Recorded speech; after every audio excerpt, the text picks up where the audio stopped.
First of all, Tyrese will not be available tonight. Secondly, after the game the other night, I was asked about the last play, which was an unusual looking play that got us a pretty good look at a three-point shot. And I said, I misspoke and said that it was a play that Mike Weiner had come up with. Mike came to me after the game and insisted that I correct that. It was a play that Jenny Busick came up with. It's an interesting story.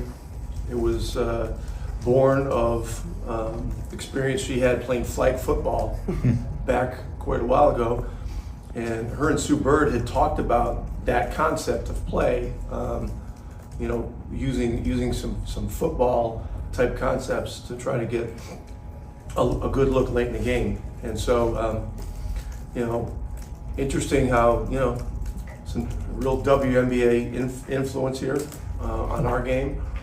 And a couple years ago at a coaching clinic, Nick Nurse talked about something similar. And, having watched the CFL where they have unusual motion rules, he came up with some very creative stuff where he would start guys in motion before the ball would actually be handed to the inbounder. So anyway, I just wanted to clear that up. And also just, I just wanted to mention, with the passing of Bill Walton today, just how much he meant to me and so many people that I'm close to. I've been on a text message thread with our 86 team, and some of the memories are they're beyond priceless. He has stayed in touch with me. He's been texting me a lot throughout our playoffs. I read some of his text messages to our players during our prep session before we went out on the court, just so they could realize the impact that they're having on people all around basketball. Bill really likes our team, liked the way we played, and I have him to thank probably also for me being married to my wife Donna. Our first date was to a Dead show in Washington, D.C., and I called Bill and I said, look, this is 1987. I got a date with a girl that I think is pretty cool. I'd love to go to the Dead show at Capitol Center. I don't have any tickets. Can you help? And he said,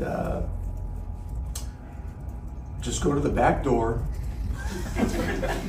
ask for Dennis McAnally, tell him you're Rick Carlisle from the Boston Celtics, and everything will be just fine. I said, really? And he said, oh yeah.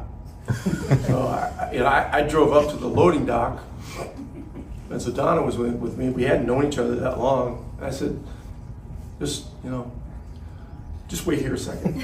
Like, what? She said, do you have tickets? I said, just give me a couple of minutes here. And so I walked down and I knocked on the door. The whole thing ended up working out. I walked back up the loading dock ramp with two all-access laminates. One said Bill Walton and one said Susie Walton. And so we were set up for the show, and we were actually on stage watching the show. And during the break, we kind of wandered into the back and just opened up a door and ended up sitting down with Jerry Garcia, Bob Weir, and Mickey Hart for about 15 minutes, just shooting the shit. I mean, it was an unbelievable night, and obviously it's a good first date. So anyway, I'm thankful to him. I know there's been a lot of talk today about what he meant to the whole world. To me, he was a living, breathing event in history, just walking around. He was involved in so many events, in pop culture, in sports. He played drums for the Grateful Dead in the pyramids in Egypt. He's a guy that did everything. And there's been a lot of talk today about, you know, how he speaks in hyperbole so much and stuff. But he defiantly competed for every moment in life to be the greatest it could possibly be.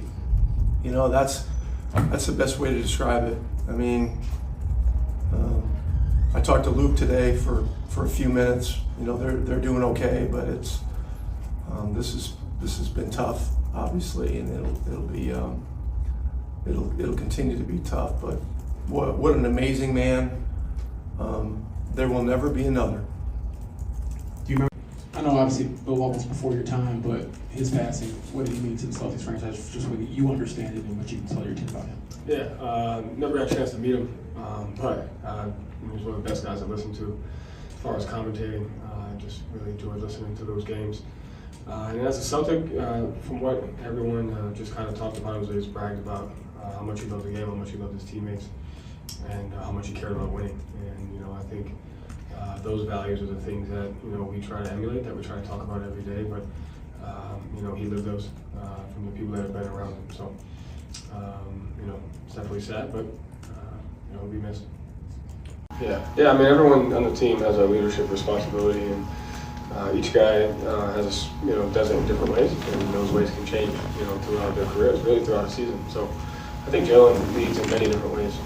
Just his ability to buy into, you know, defense, communication, rebounding, doing other things besides, you know, scoring. And so I think, you know, he's emulated his leadership by just being a well-rounded player, you know, in his communication. So that's kind of where I've seen him grow.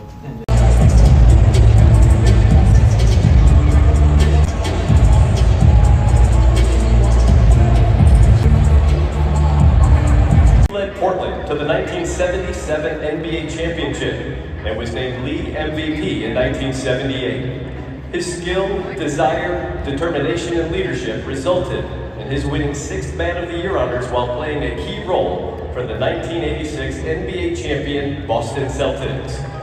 Bill was a member of both the NBA 50th and 75th anniversary teams.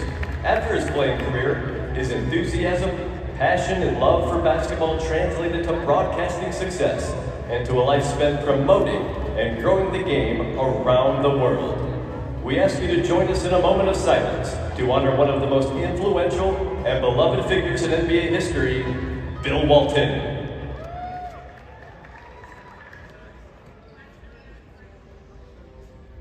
Thank you.